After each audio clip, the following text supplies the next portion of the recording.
Hi guys, അപ്പോൾ നമ്മൾ previous വീഡിയോയിൽ എങ്ങനെയാണ് ഒരു റിയാക്ട് ആപ്പ് സ്റ്റാർട്ട് ചെയ്യണേന്ന് പറഞ്ഞു. നമ്മൾ അങ്ങനെ സ്റ്റാർട്ട് ചെയ്തു. എന്നിട്ട് അതിന്റെ ഫൈനലി നമുക്ക് എന്ത് ചെയ്യാൻ പറ്റിയിട്ടുണ്ട്? ഇപ്പൊ ഒരു വെബ്സൈറ്റിൽ എടുത്തു കഴിഞ്ഞാൽ നമുക്ക് അതിന്റെ നമ്മള് സ്റ്റൈലെല്ലാം കളഞ്ഞു. ഇപ്പൊ അത് റെഡി ഇപ്പൊ ആക്കി. സ്റ്റൈലൊന്നുമില്ല, ജസ്റ്റ് ഫ്രഷ് ഇനിയിപ്പോ സ്റ്റാർട്ട്. എങ്ങനെയാണ് എന്താണ് ഒരു റിയാക്ട് ആപ്പിന്റെ അകത്ത് ആ ഫയൽസിലും ഈ കാര്യത്തിലും ഒക്കെ ഫയൽ ഉള്ളത്? സ്ട്രക്ചർ ആണ് ഇന്ന് എക്സ്പ്ലെയിൻ ചെയ്യാം. ഓക്കെ, അപ്പൊ ആദ്യം നമുക്ക് വരുന്ന സാധനം നോട്ട് മൊഡ്യൂൾസ് ആണ്. നോട്ട് മൊഡ്യൂൾസ് എന്ന് പറഞ്ഞു കഴിഞ്ഞാൽ ഇതിനകത്ത് കുറെ ഫയൽസ് ഉണ്ട്. ഒരു റിയാക്ട് ആപ്പ് റൺ ചെയ്യാൻ വേണ്ടി നെസസറി ആയിട്ട് എന്തൊക്കെ തരത്തിലുള്ള ഫയൽസും കാര്യങ്ങളും ഉണ്ടോ അതാണ് മെയിൻലി എന്തുള്ളത് നോട്ട് മൊഡ്യൂൾസിലുള്ളത്. ഓക്കെ, ഇനി നമുക്ക് നോട്ട് മൊഡ്യൂൾസിൽ അതൊക്കെയാണ് മെയിൻലി ഉള്ളത്. അത് ഉണ്ടെങ്കിൽ നമുക്ക് റിയാക്ട് റൺ ചെയ്യാൻ പറ്റുള്ളൂ. ഇനി പബ്ലിക്കിന്റെ അകത്ത് ബേസിക്കലി എന്ന് പറഞ്ഞാൽ സ്റ്റാറ്റിക് ഫയലുകളാണ്, ചേഞ്ച് ആവാത്ത ഫയലാണ്. ഇമേജ്, വീഡിയോസ്, ടെക്സ്റ്റ്, പിന്നെ ഇൻഡെക്സ് ഡോട്ട് HTML എന്നൊരു ഫയൽ ഉണ്ടാവും. ഇമേജ്, ടെക്സ്റ്റ്, വീഡിയോ ഒക്കെ ഓക്കെ, അസറ്റ്സ് ഒക്കെ. ഇതെന്താ ഇൻഡെക്സ് ഡോട്ട് HTML?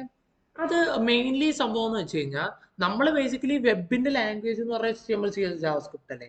അപ്പൊ നമ്മൾ ശരിക്കും പറഞ്ഞ ഈ റിയാക്ട് ആപ്പ് ചെയ്യുമ്പോഴത്തേക്കും റിയാക്ടിന്റെ അകത്ത് കോഡ് നോർമലി റിയാക്ട് ജാവാസ്ക്രിപ്റ്റ് ആണല്ലോ.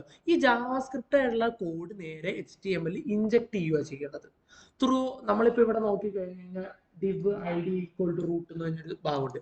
അത് വെച്ചിട്ട് നമ്മൾ എന്ത് ചെയ്യാണ്, ഈ പറഞ്ഞ ഇപ്പൊ ഇൻഡെക്സ് ഡോട്ട് HTML എടുത്തു കഴിഞ്ഞാൽ ഇൻഡെക്സ് ഡോട്ട് JS എടുത്തു കഴിഞ്ഞാൽ നമ്മൾ ഇവിടെ എന്ത് ചെയ്യുക, ക്രിയേറ്റ് റൂട്ട് എന്ന് വെച്ചിട്ട് നമ്മൾ ഇൻജക്ട് ചെയ്യുക ചെയ്യണം. ഈ ജാവാസ്ക്രിപ്റ്റ് കോഡ് HTML ഇൻജക്ട് ചെയ്യുക.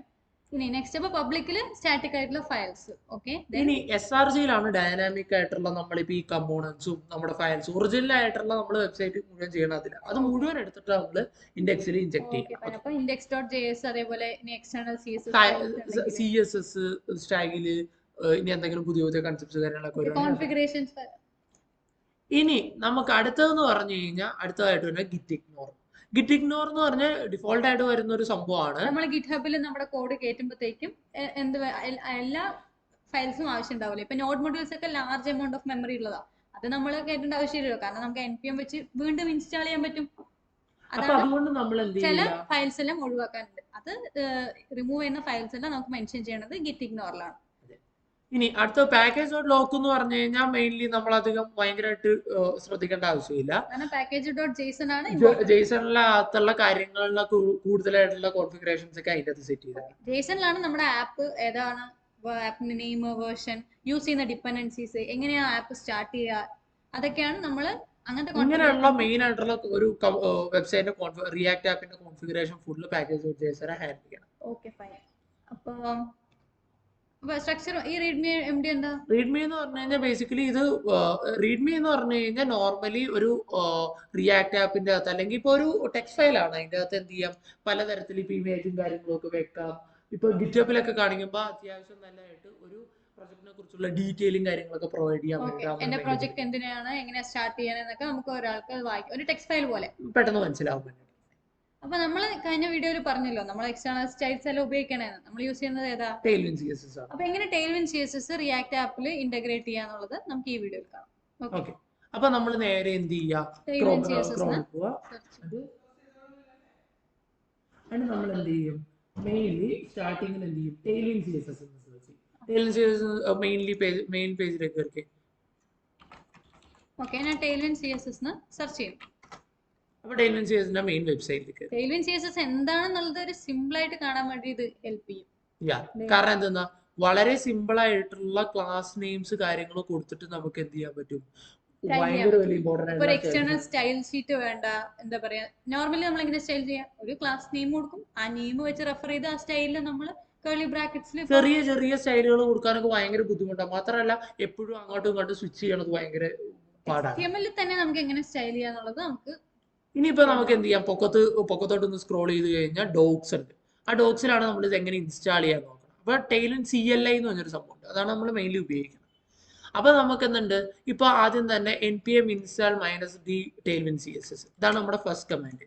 അപ്പൊ npm എന്ന് വെച്ച കമാൻഡ് വെച്ചിട്ടാണ് നമ്മൾ എന്ത് ചെയ്യണത്, എന്തെങ്കിലും ഉണ്ടെങ്കിൽ ഇൻസ്റ്റാൾ ചെയ്യാനായിട്ട് വരുന്നത്. ഓക്കെ, അപ്പൊ നമ്മളിവിടെ എന്ത് ചെയ്തു, പേസ്റ്റ് ചെയ്തു, നേരെ എൻ്റർ അടിക്കുക. അപ്പൊ ഇൻസ്റ്റാളേഷൻ.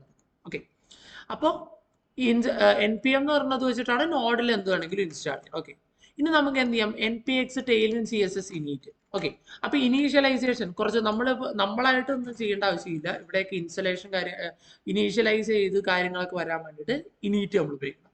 അപ്പൊ ഇനീറ്റ് ചെയ്ത് കഴിയുമ്പോഴത്തേക്കും അവരെന്ത് ചെയ്തിട്ടുണ്ട്, ഒരു tailwind config.js എന്നൊരു ഫയൽ എന്ത് ചെയ്തിട്ടുണ്ട്, ഇതിന്റെ അത് സെറ്റ് ചെയ്തിട്ടുണ്ട്. ഓക്കെ, ഈ കോൺഫിഗിന്റെ അകത്ത് കണ്ടന്റിലും ഒന്നുമില്ല.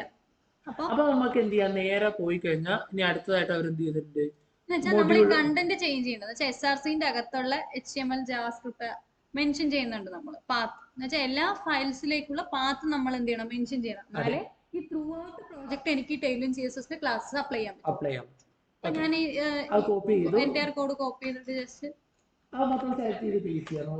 ചേഞ്ച് ചെയ്യാവുന്നതാണ് ഫുൾ. ഓക്കെ, അപ്പൊ അത് എന്ത് ചെയ്തു, അവിടെ കോൺഫിഗറേഷൻ സെറ്റ് ചെയ്തു. ഇനി നമ്മളൊന്ന് തിരിച്ചു പോയി കഴിഞ്ഞാൽ ഇനി അടുത്ത സ്റ്റെപ്പാണ് നമ്മുടെ input.css. നമ്മുടെ മെയിൻ ആയിട്ട് നമ്മുടെ മെയിൻ CSS ആണ് നമ്മളിപ്പോ കണക്ട് ചെയ്തിരിക്കുന്നത്. അപ്പൊ മെയിൻ CSSഉം ഈ Tailwind CSSഉം നമ്മൾ എന്ത് ചെയ്യണം, കണക്ട് ചെയ്യാൻ വേണ്ടിയിട്ടാണ്. അപ്പൊ അത് എന്ത് ചെയ്യുക, അത് കോപ്പി ചെയ്തെടുക്കുക. കോപ്പി ചെയ്തിട്ട് നമ്മുടെ ഇവിടുത്തെ മെയിൻ CSS ഫയൽ എന്ന് പറഞ്ഞാൽ index.js ആണ് നമ്മുടെ ഇവിടുത്തെ മെയിൻ ഫയല്. അപ്പൊ അതിന്റെ അകത്തുള്ള CSS എന്ന് പറഞ്ഞാൽ index.js. അപ്പൊ നമ്മൾ മെയിനിൽ എന്ത് ചെയ്ത് അതിന്റെ അകത്തോട്ട് പേസ്റ്റ് ചെയ്ത്. ഓക്കെ, അപ്പൊ എന്ത് ചെയ്തിട്ടുണ്ട്, നമ്മുടെ ഈ സംഭവങ്ങൾ പേസ്റ്റ് ചെയ്ത്. അപ്പൊ Tailwind സെറ്റ് ആയോ? Tailwind സെറ്റ് ആണ്. സെർവർ ഒന്ന് ക്ലോസ് ചെയ്ത് വീണ്ടും സ്റ്റാർട്ട് ചെയ്യുക. കാരണം നമ്മൾ കോൺഫിഗറേഷൻ Tailwind കോൺഫിഗ് ഫയലൊക്കെ ചേഞ്ച് ചെയ്യുമ്പോഴത്തേക്കും നമുക്ക് ചില സമയത്ത് സെർവർ സ്റ്റാർട്ട് ചെയ്താലേ Tailwind ഒക്കെ വർക്ക് ആവും. പാടാവാറുണ്ട്. ഓക്കെ, അപ്പൊ നമുക്ക് എന്ത് ചെയ്യാം, എന്ത് ചെയ്തിട്ടുണ്ട്, ഇനിയിപ്പോ ഇത് പുതിയതായിട്ട് സ്റ്റാർട്ട് ആയി വരുന്ന പഴയ റിയാക്ട് ആപ്പ് ക്ലോസ് ചെയ്തേക്ക്. ഇനിയിപ്പോ നമുക്ക് നോക്കി കഴിഞ്ഞാൽ ഹലോ വേൾഡ് എന്ന് പറഞ്ഞാൽ വന്നിട്ടുണ്ട്. ഇനി നമുക്ക് എന്ത് ചെയ്യാം, ബേസിക് ആയിട്ട് സിമ്പിൾ ആയിട്ടുള്ള ഒരു സ്റ്റൈൽ സെറ്റ് ചെയ്ത് നോക്കാം. ആപ്പിന്റെ അകത്ത് കയറിയിട്ട് ഹലോ വേൾഡ് എന്ന് പറഞ്ഞ സാധനം നമുക്ക് ഒരു ഡിവിനകത്തായിരിക്കണേ. ഈ ഹലോ വേൾഡ് ഞാൻ ജസ്റ്റ് ഒരു H1 ടാഗിലാക്കുവാണ്. അതെ,